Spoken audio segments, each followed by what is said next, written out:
London is no stranger to the fog, but rather than roll in, this mist seemed to rise, thick and slow, devouring the dark alleys of Whitechapel from the bottom up. Whitechapel Dark Mist, a Cthulhu by Gaslight mystery. Well, welcome back, everybody. Percentile Vice with Whitechapel Dark Mist. Previously, our investigators had found themselves in a deep, dark hole. Actually, a grave-sized hole that they fell into upon busting open the door of a mausoleum. At the end of the hole, they found what appeared to be a carved-out, crudely made tunnel, which, after procuring a candle from a nearby church, they proceeded down that tunnel, which opened up into a larger room, which allowed them to stand up more straighter. And they found what they believed to be the clothing of the second of 5 missing gentlemen in the Whitechapel area, that being Weasel Pike, the homeless vagrant. Our investigator, Rosalee, recognized the clothing as being Weasel Pike after Joe had pointed out to her that they looked like a homeless man's clothes, and then it dawned on her, and they had found the shredded and bloody clothing, but nothing of Weasel Pike. They then took one of 2 passages leading out of this opening and proceeded to investigate further down the trail when Joseph noticed that their candle was starting to get low, and if they wanted to not have to walk around this place in the dark where there's absolutely no lighting source, that they should probably turn back now and get a more permanent source of lighting like a lantern or something of that sort. They turned around and started making their way back, and at that time they heard what must have been making the cloven footprints they'd seen throughout the dirt areas of this cavernous catacomb-like place approaching them. So they began to make their way back to the entrance of the mausoleum, and the footsteps and the scratching along the walls seemed to get closer and louder. They made it through the opening, cavernous opening, and into this smaller tunnel that would lead them back to the mausoleum, and they could hear the creature getting closer to them. They got to the dug out grave-size hole in the mausoleum, but were unfortunately in their haste and probably fear unable to boost each other up out of it. And rather than making a second attempt at it, sensing that things were going too fast for that, Josephus has pulled his shotgun and pointed it towards the opening. And I apologize for mispronouncing your name, Josephus. Josephus. I think you should do that every time. Just new ways of Josephus. Josephus.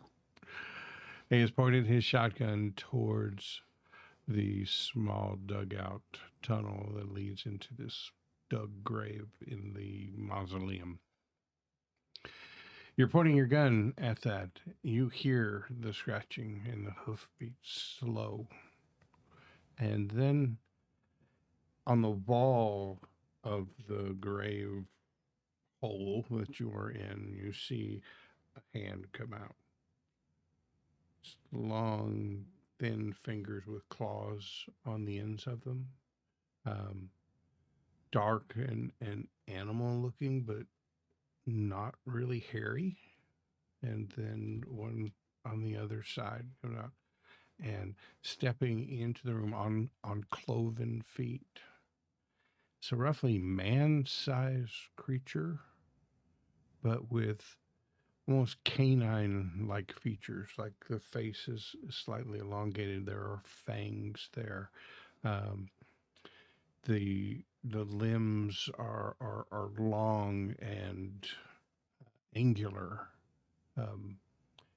Seems to walk with a crouch normally, not just because that's a low tunnel. And it starts to step into the room. What would you like to do? I would like to roll for sanity. Yes, thank you. Well, once again, we don't know who's running this game, and this time that's on me. I need a sanity check from both of you because I wanted to. Because it's my idea. I passed. Me too. 24. 21. Wow. Good job. Nonetheless, Bitch. my involuntary action is going to be to drop the candle Okay. and put my other hand on my shotgun. Fair enough. Give me a luck roll.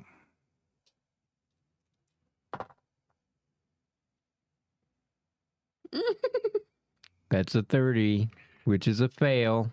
Well, you know what? Can you buy a luck roll with luck? No, you can't. You will never get That was there. really close, though. I will push my luck.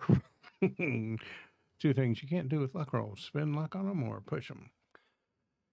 Yeah, the candle hits the ground, and whether it was the wax pooling right there at the wick or the ground itself, the light goes out. It is now extremely dark in this thing, but not completely black. There is the light coming in the door to the mausoleum, which is behind you if you are now facing the tunnel. So you can't see all of the detail that I was giving you of this creature before. What you can see is that glimmer of light in animal-like eyes that you had mentioned earlier. You see that, and you hear it step further into the room, and there's a low growl.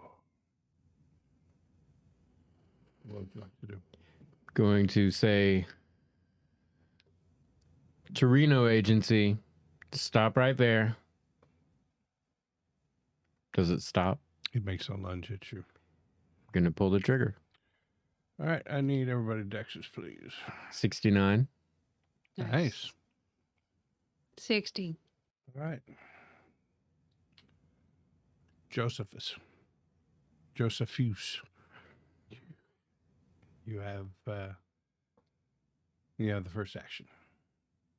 Pulling the trigger. All right. Give me a firearms roll. Well, this creature may be smart enough to try to dive out of the way.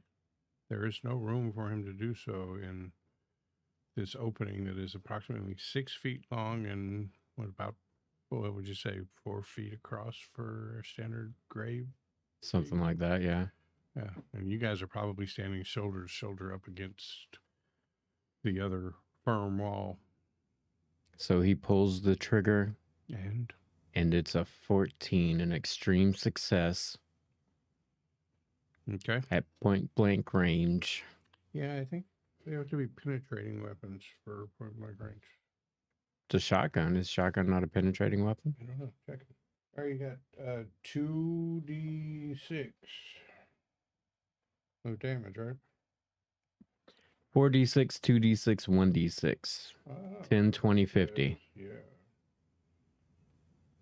Sorry, I was looking at a smaller shotgun. All right, give me your 4d6.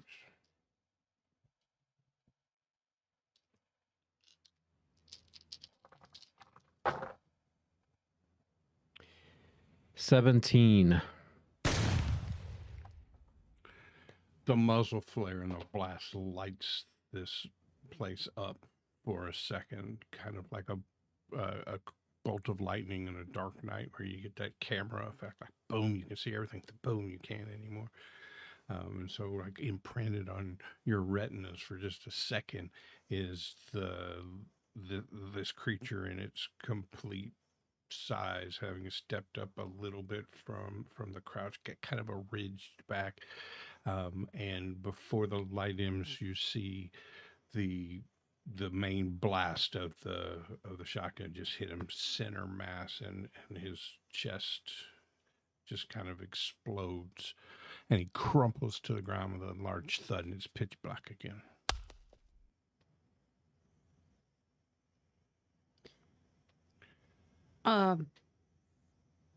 Yeah, it's not your turn yet. Oh. You can't even see it. In the light bit of light that is here, but you were momentarily blinded from the muzzle flash of this gun. All you can do is hear the sounds of another one of these creatures that you're pretty sure that the squish sound you hear is this creature stepping on the other one, and then a thump as it pushes forward and makes a lunge at. It's a D4, so you know who that's at. You. Actually, it's you. Sorry. Oh, yay. I just thought a call back to. D4s hate John. Yeah. So, this thing is making a bite attack at you. And would you like to dodge or fight back? If I use fight back, I use my fighting brawl to roll. Unless you have a weapon in your hand, I don't. then you'd use your fighting brawl roll. And in the event that my level of success ties your level of success, the attacker will win. If you use a dodge and the levels of success tie, then the dodger wins. The Dodgers win. Woo! I'm going to use fight back. Okay. Yes. Okay. No. All right. So first, let's see how dice. Why do 8-sided dice always look like 10-sided dice? to me? Yeah. Except for when I'm looking for an 8-sided dice, and then for me, 12-sided look like everything. It's back and closer forward to your right. Over. You skipped right over it. Got it now. Thanks. Oh, I thought you were looking for an 8 because I thought you put away the 10. No. I was trying to. The 8s kept making me think they were 10s, and so every time I'd see one, damn it! So, let me check the numbers real quick here. That is a regular success on his attack.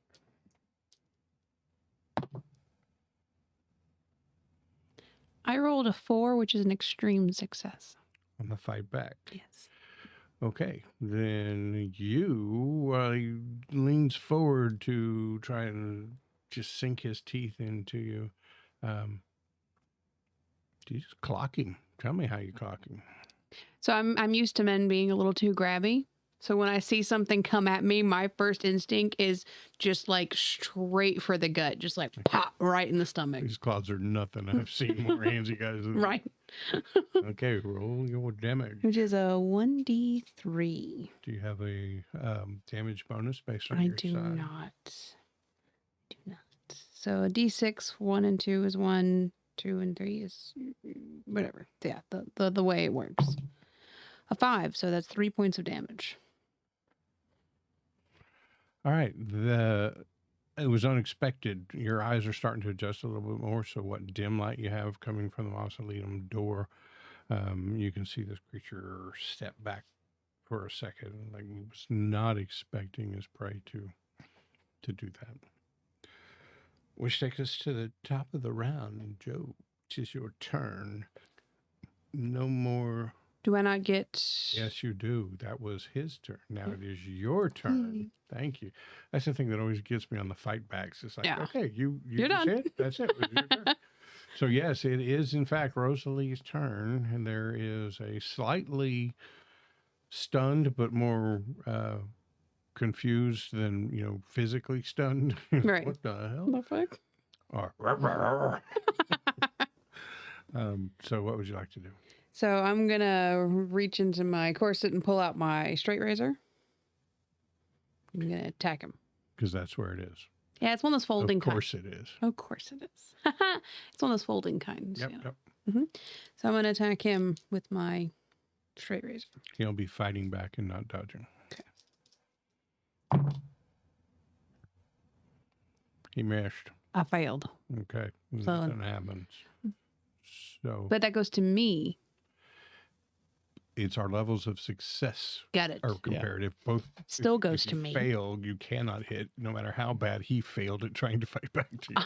I'm going to give him a quick shave. Yeah. So you reach out and slice, but the momentum from your punch that was taking him backwards, he takes another half step back to try to reassess what's going on here. That half step backwards probably lands with a crunch as he steps on the arm or something of the creature behind him, because this is a really tight space. Yeah. 6 foot by 4 foot, the two of you, and a creature that if it stood up straight instead of having this kind of hunched demeanor to him is probably 6.5 feet tall. Very close quarters. Now we're at the top of the round. And John, before you go, give me a listen roll. You may too as well. 52 is a miss. I missed as well. Okay. John, it is your turn. Joe, it is your turn. We are in very tight quarters, and rather than pump the shotgun and try to take another shot, he's just going to spin the butt of the shotgun around and try to smack whatever this is in the face with it. It must be a reasonable move. I've seen it in hundreds of movies. Smack him. Jason Statham does it in every. And that makes it true. Yeah. Jason Statham rules. And then I'm going to spin his neck around and he's going to die. And then you're going to get in a car and finish driving. All right. This creature will be fighting back, not dodging. So it's a brawl, correct? Yeah. Just fighting brawl roll. For damage, we'll probably look at the damage for a club or something like that. I will spin the 6 luck. It failed its fighting back roll. So you're spending 6 luck to make your brawl a success.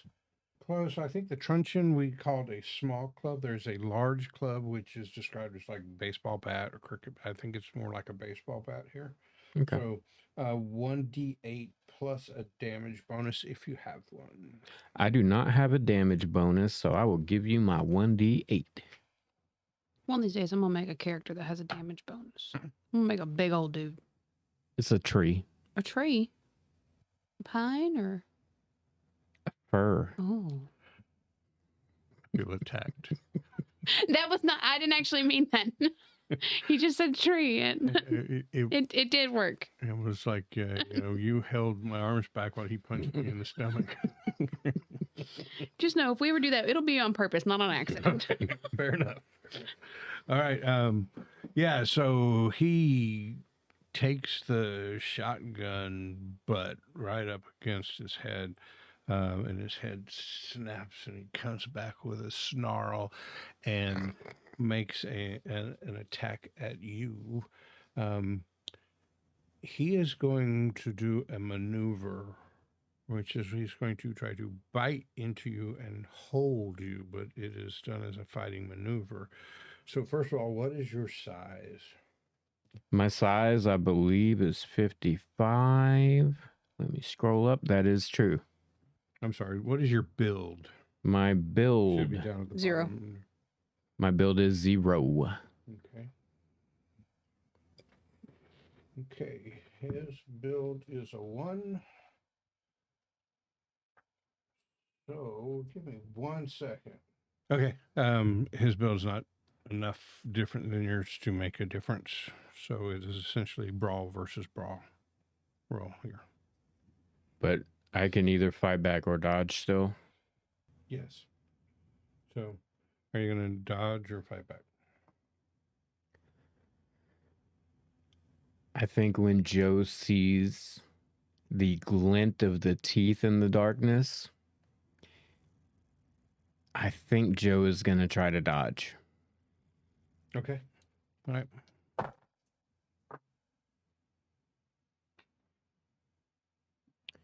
$27 is a regular success on a dodge for me. Okay, so this creature, after you taking the shotgun body to the head, spins towards you, and it's not a large spin because the distance between you and her. He moves 2 degrees this way. lunges in with his teeth, looking to like sink them into your shoulder and grab onto you. And you make a quick duck underneath his grasp and pop up on the other side of his arm. So he's just kind of, he has missed you, and he howls in disappointment. It was so long, I thought you were about to describe my demise. No, you successfully dodged him. Awesome. Hell yeah. Yeah. Which then makes it Rosalee's turn. Rosalee's turn. So Rosalee's going to try to attack with the straight razor again. Give me an attack roll. And he's going to fight back. If he was going to dodge, I was going to give him a bonus dice on the dodge. Because based on the way I just described things, Joe is kind of in between you and the creature. But it's pretty close. Kind of thinking that in the beginning, but depending on the geometry in your head, it could. If he was gonna dodge, I'd give him the benefit of you kind of being in between him and her. But this creature is not a Dodger. Not a Dodgers fan? No. He's not from Brooklyn. He's a Reds fan. Does anybody feel like they can't roll their dice till all the information's been put forth, or else it will ruin the roll? Yeah. Yeah. Like I have to wait. So he's fighting back. 43, which is a success for me. Yeah. I don't like that. Yeah, you don't. Let's see. He has an extreme success on his fight back. So as you lash out with the razor, he turns and bites down on the arm that you have reached out with to Oh, cut him. goodness.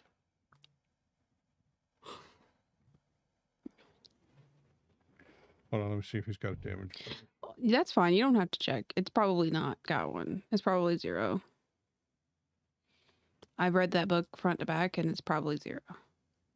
I don't even know why they have damage bonuses. None of the monsters have them. He has a 1d4 damage bonus, which is nice because he only rolled a 1 on his 1d6. Oh, fight yeah, attack. nice. Right. But he rolled a 4 on his damage bonus. So As fast. his teeth sink into your arm, you Scream. scream. Give me a... Luck doesn't feel right on whether or not you would drop the weapon. Because it's the arm that you have it with. So give me Dexterity? I'll take a dex roll. Just a regular one. As long as you make it, you maintain the straight razor. No, 93. The straight razor, I would say, clatters to the ground, but it's soft ground. So it just hits with a soft thud. And you are now weaponless. Wow. But he bit and released, and now he has kind of taken a small step backwards. To reassess. Just in my head, it was like the like turnstile like RPGs where they fight and then they sit back and then they just kind of wait for their turn to go. So you took a total of 5 points of damage. Mm-hmm. Is that half of your total? It's close. Okay, I have 6 left. that is very close. That makes it your turn. No, that was your turn. He was fighting back. This is all so confusing. So confusing. That makes it Joe's turn. Do I hear anything coming from her during this? I think everybody heard me. Yeah, very little light. You definitely hear all that's going on, but it's pretty chaotic. But based on his attack at you, that you dodged and went under his arm, and then her reaching around, so I said, the bite on her arm was essentially right in front of you. Okay. So you know that she just got bit by this thing, and it was well placed and substantial. I mean, you can't see her wound or anything, but he hit center mass of the arm. Well, at that moment, a scene flashes into Joe's head of one time when he was at Speedwagon Imports and there was this guy named Raleigh, and there was a snake No. in a box, No. and the snake came out and bit Raleigh's friend, and Raleigh went and stomped on the snake's head and yelled, "Once bitten, twice shy." And Joe knows that he can't let this thing bite again, so he pumps his shotgun and pulls the trigger. Okay. I felt like that was going to go to a better Nate than Lever. 50 is a success. 75 is a fail.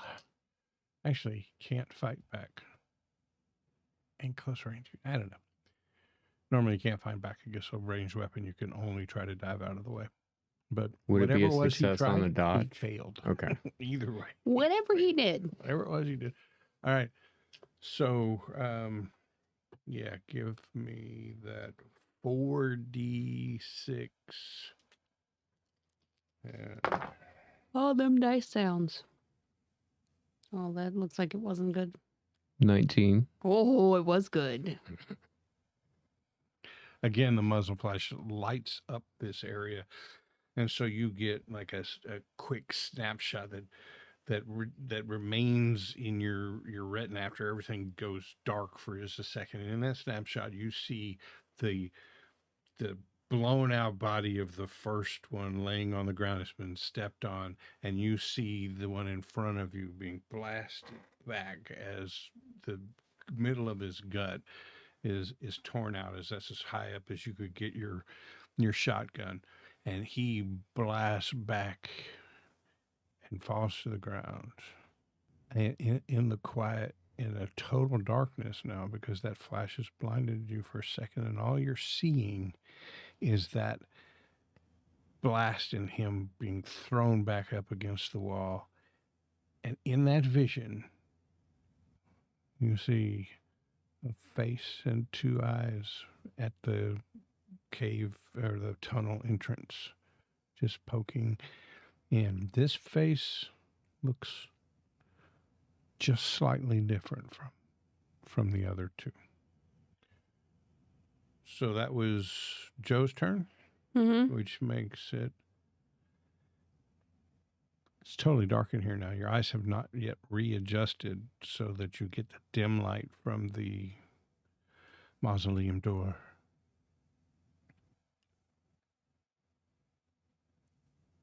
Stop. Not eat. You leave. We leave alone. Nothing about the other two suggested to you that they could speak to you like this. And all you've got right now is that quick flash of light picture in your head. This one looks as canine and bent as the other ones, almost like there's something slightly more human about this one. You leave. We taught you others.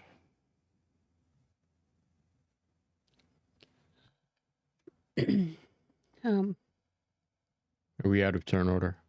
Yes, and that's what he did on his turn. Technically still in turn order. Emily, it would be, I'm sorry, Rosalee, it would be your turn. You may attack if you No. Joe, my arm, we have to get out, but I don't think we can. We have to. I am bleeding a lot. And that's, I'm not going to attack. And that's your turn. That's my turn. That takes us to the top of the round. If you do not attack, then I'm consider each party in this thing has not attacked on their turn. We are out of combat. If you do attack, then we'll keep it going. I'm not going to attack. I am going to look at him. I'm going to glare at him for just a second. And I'm going to say, what exactly are you doing down here? What are these? What are these? Brothers, live here. Dig. Eat. Bargain.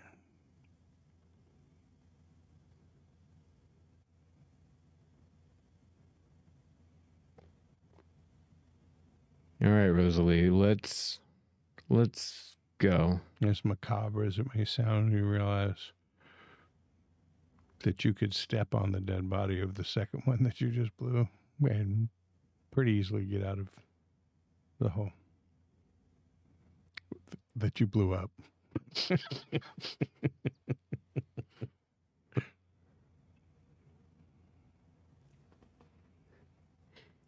Joe, I have to get out of here. You gotta have to go first and help me up. I don't think I can pull myself up. I'll push from the bottom. All right, so I'll kind of hesitantly look towards the opening and kind of lift one foot up to step onto the body. Yeah, you can tell that this creature is purposefully not making any threatening moves. But, like if you're approaching a scared child, Okay. he's kind of like that. He is just his head. You really can't see the rest of his form. But yeah, he's not leaving. No, yeah. But I think it was more of a look up, like, without saying it so much as like, I'm sorry, I'm going to step on your dead friend. Don't have an option. So I'm going to step up and put my good arm to try to heave and get my other arm up. It takes some doing. But you manage. And get myself up out of the hole and stumble out into daylight. Hopefully still daylight. After she's gone, I'm going to look at the thing. And I'm going to say, do you have plans for your brothers here? We do. We fix. So long. Words leave me. We take. I'm going to look down at the two bodies. Is it bright enough that I can see a part that would be discernible as non-human that is either blown off or would be fairly easy to rip off and take with me? You're not going to like my answer. Give me a luck roll. Joe Carter got no chill. It's like, see your dead friend here? I'm going to take He's his an hand. investigator. No, yeah. Just got Evidence. zero chill. Because, there's no way the police detectives believe in this shit. So, hear me out. Okay. It's a failure. Right. But it is also a 69. Would it be possible that there is a penis on the floor of this mausoleum? Please say no. I don't want to deal with this the rest of the campaign. I'm definitely saying no. I was just trying to figure out, did I need to let him down easy on this? No. Or could I stick it to him Stick hard? it to him hard. Yeah, there is no body part that has been blown off that is within your easy reach. If you were to move across the area a little bit and a little bit closer to this third creature, there's probably like part of a hand or something from one of the two creatures that got blown off with your shotgun blast. All right, I'm going to pump my shotgun, holding it not pointed at him, sort of at the ground with a easy pop up, and he's dead center, or at least a hip fire. I'm going to pump it and say, I know you understand a deal, so I'll make one with you. We both walk out of here, but there's one thing I need to take back with me. It's for work.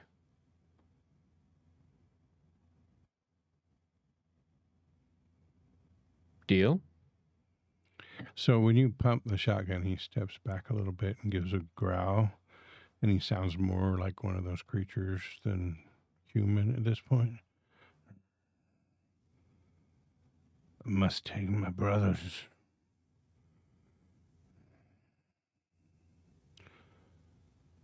I changed you. You take small part.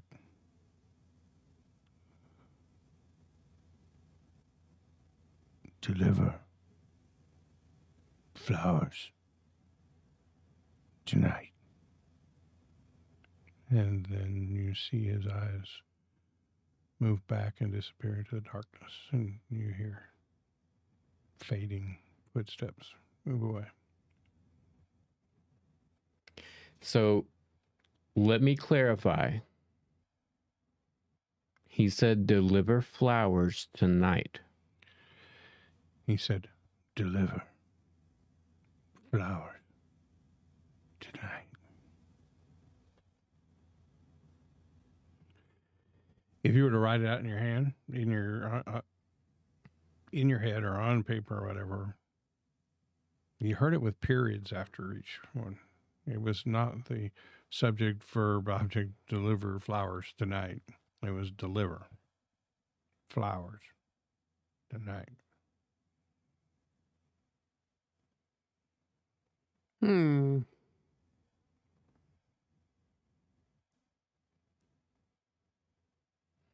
I'm going to pick up the part.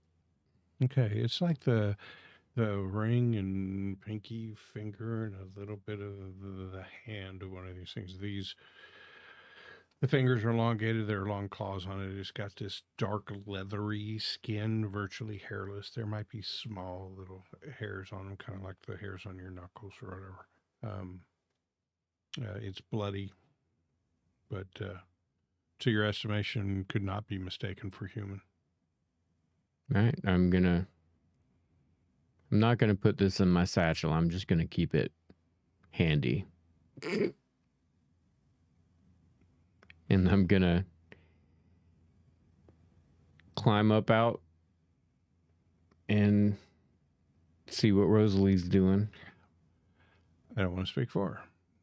I think I found like a bench or like a low-lying like ledge of the mausoleum to sit down on, and Yeah, I think right outside the mausoleum, like I told you, there's a concrete or whatever base to this mausoleum that extends out around it, kind of like an apron for about a foot and a half, and is raised up on the other ground. So you could essentially be sitting on the front porch of this mausoleum.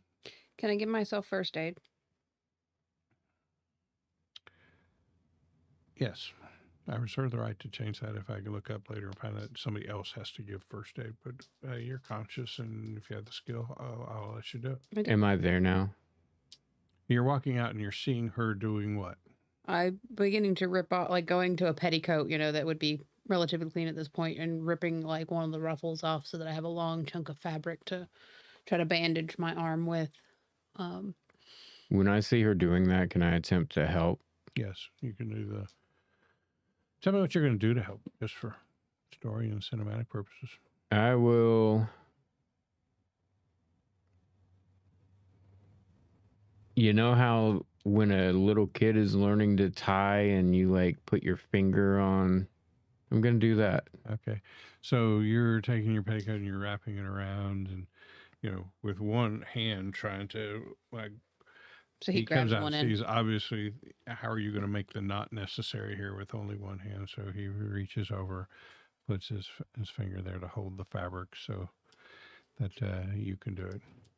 All right. Don't have a ton in first aid, but I have some. I rolled an 8, which is a hard success, nearly extreme. Great. So first aid. If I hadn't had that bonus die, it would have been a 98. You rolled a 90 and a 0-0? Yeah. Cray. Hey, but I get to. So, we'll figure out Yeah. exactly what That's how fine. many points you get back with first aid Later. after this. So, the bleeding is stopped. The immediate danger of bleeding out or whatever is gone, but you are still very hurt.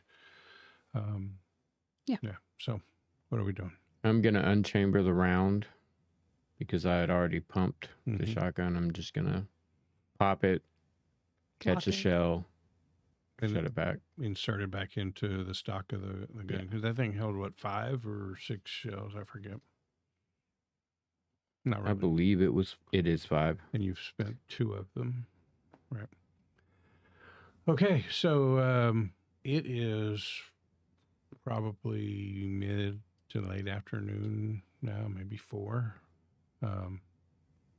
And you're injured and you're helping. Where are y'all headed? Would I know enough about getting around in the city and where things are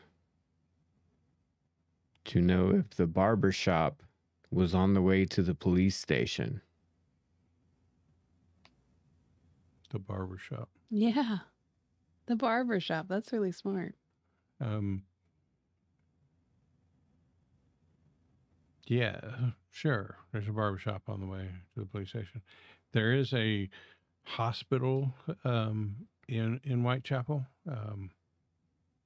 considerably farther distance than the police station. So, if I'm reading your intent correctly, you know, the barbers back in the day were also used for a lot of medical kind of stuff, and maybe that's what you're going for, or you just want to look your best when you go tell the detective about this. That's definitely what I was going for. Looking your best.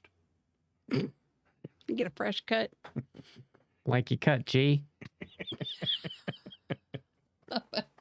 So I'm going to look over at Rosalee, be like, are you okay to run?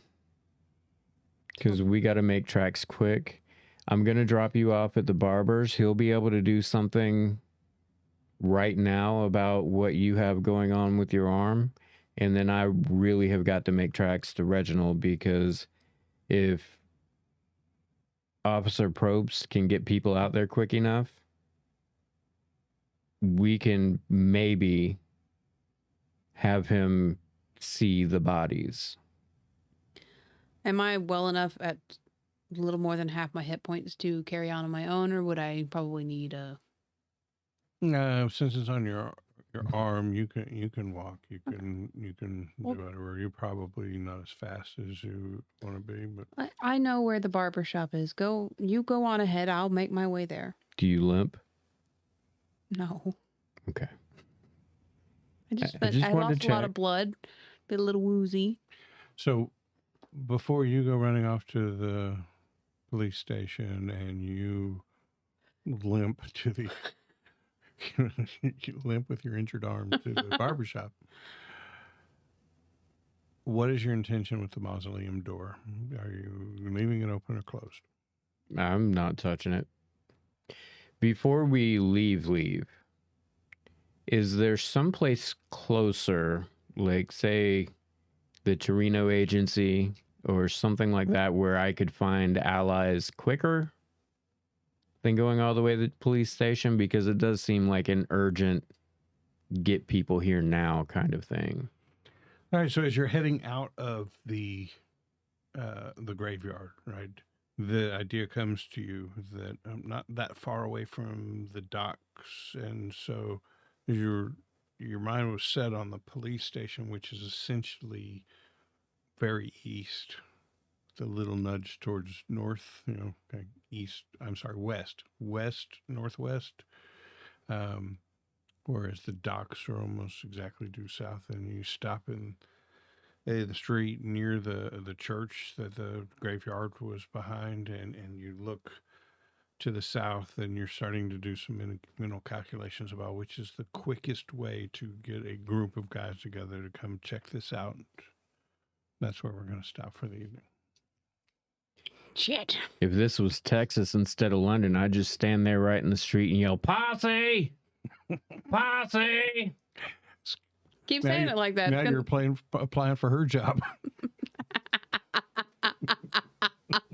I was about to say, the way you're saying that doesn't necessarily sound like what you think it sounds like. Thanks, everybody, for joining us. I've been Steve. That's been Emily. That is always John. Bye, everybody. Goodbye. Bye.